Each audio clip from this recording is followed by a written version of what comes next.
There is kind of a hidden gem in Adobe Premiere Pro, a feature that I have come to realize that is essential for me and my workflow, and also something that I've noticed that not many people know about it.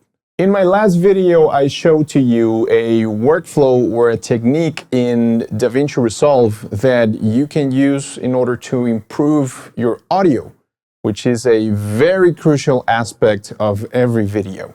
In there, we saw that in order to give a special touch of quality to our voice, we need to use audio effects so that our voice can sound present and punchy and delicious to our ears. We need to give our audio some love, always.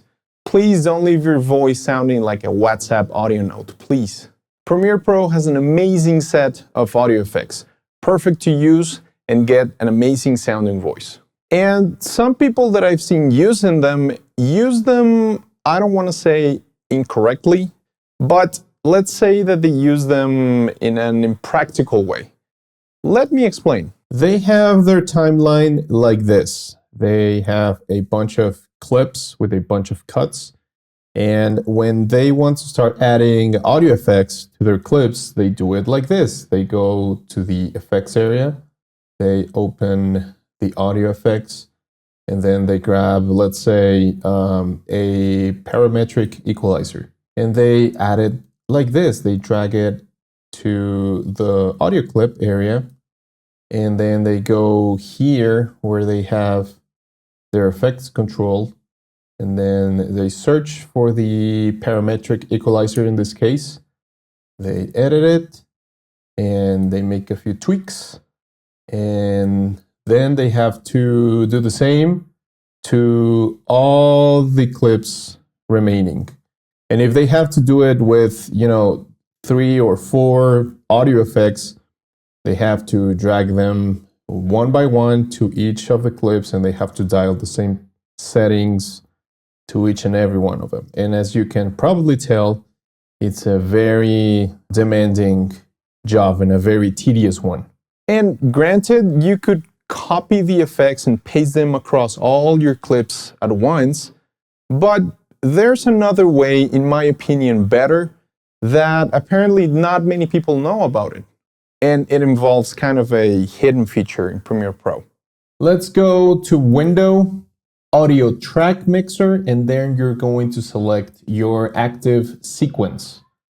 So this little window is going to appear, or this little tab right here. And this is what you need. This is what we're looking for. Now, don't confuse it with Audio Clip Mixer, which is this one, and they look almost the same, but they don't work the same. They work very different, which is a big deal. The big deal is that the audio track mixer allows you to process your audio in a track basis instead of a clip basis, which is great. This is how it works. You're going to press this little arrow right here that is going to show the effects and the sends. And here you can open the same audio effects that we put previously in the clips right here.